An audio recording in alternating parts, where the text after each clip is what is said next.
ওই রাত্রে আমি ঘুমাতে পারিনি, খালি ওই কথাটাই আমার কানে বাজছে, আমি যে আপনার প্রতি দুর্বল, আপনি কি সেটা জানেন? এইটার পরে আস্তে আস্তে আমার ধ্বংসের আস্তে আস্তে দিক শুরু। তো হঠাৎ করেই আসলে আলটিমেটলি আমার চিন্তা ভাবনায় অন্যরকম। আমার তো এখন টার্গেট যে না, যদি সঙ্গী হিসাবে কাউরে পেতে হয় ওরেই পাবো, যা কিছু করা লাগুক।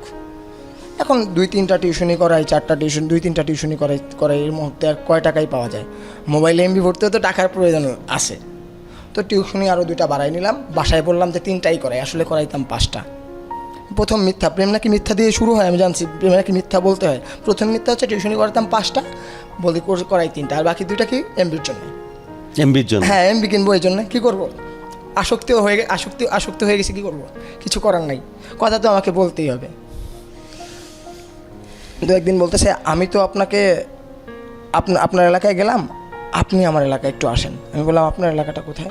আমি তো গাজীপুরে থাকি, ওখানে পড়াশোনা করে, বাবা মা গ্রামে থাকে। আমি বললাম আচ্ছা, গাজীপুর তো আমার যাওয়া পসিবল না, কারণ আমার একটু ঝামেলা আছে, আমার তো আপনি জানেনই। তাহলে একটা কাজ করেন, তাহলে আপনি আশেপাশে কোথাও আসেন।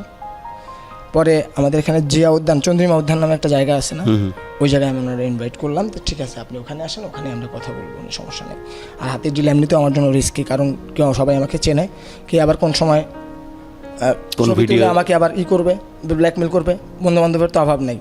তো বলতেছে আচ্ছা ঠিক আছে, আপনার মনে ভয়ও আছে তাহলে।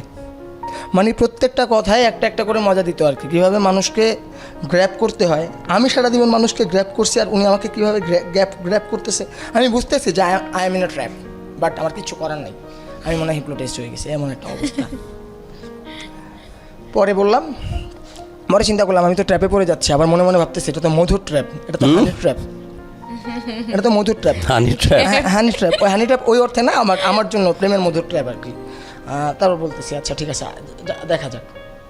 উনি আমাকে বলতেছে যে আপনি আসার পরে বিশ্বাস করবেন, নীল শাড়ি, আমি ঠিক যেভাবে বলছিলাম ঠিক ওইটাই পরে আসছে। আমি একটা জিনিস জানতাম যে যদি কোনো ছেলেকে কোনো মেয়ে ভালোবাসে তার জন্য সাজে, এটা একটা সিমটম। তখন আর আমার বুঝতে বাকি নাই যে আসলে সে আমাকে ভালোবাসে, এটা বুঝতে আমার আর কোনো বাকি নেই। সব কিছু মিলাই ঝিলায় ওই হিসাবটাই অন্যরকম, হারাই গেছিস আমি নাকি? পুরো হারাই গেলাম। এখনো তো হারাই না, গেছিস? হ্যাঁ, ধরতে গেলে এরকমই।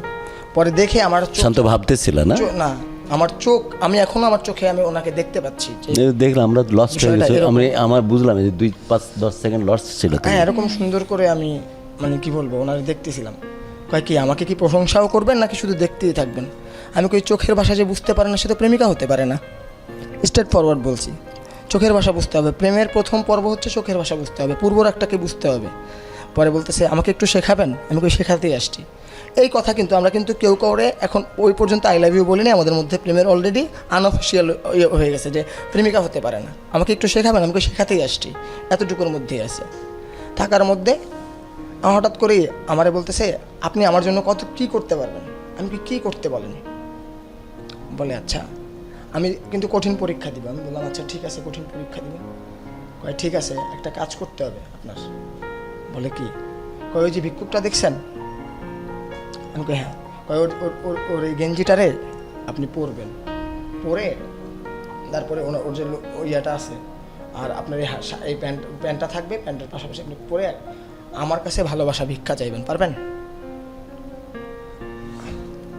অসম্ভব রকমের মানে ভিক্ষুকের ড্রেস পরে এসে ভিক্ষা চাইতে হবে, ভিক্ষা চাইতে হবে, ভালোবাসা ভিক্ষা চাইবেন, পারবেন?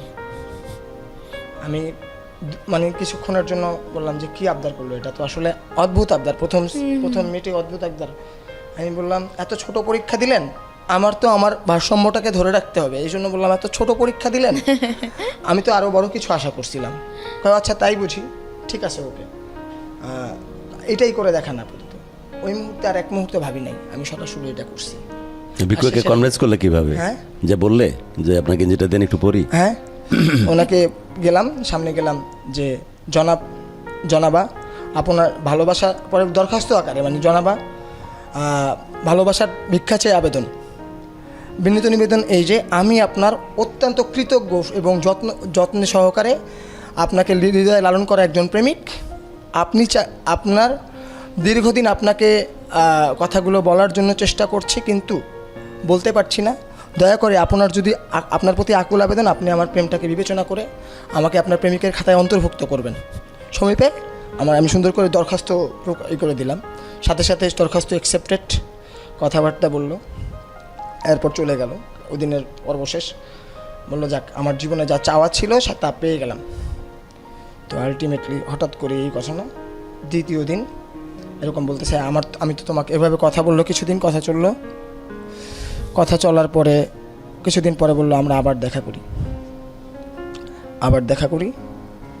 দেখা করলো, বলতেছে এবার আর কোথাও না, এবার আমার বান্ধবীর বাসায়। আমি বললাম আচ্ছা ঠিক আছে চললো, কোনো সমস্যা নেই।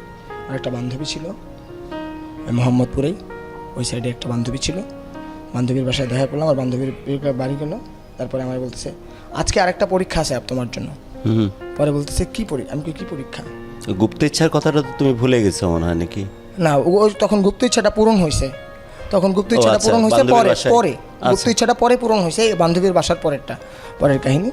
তো বলতেছে ঠিক আছে বান্ধবীর বাসা, সেকেন্ড মিট আমাদের।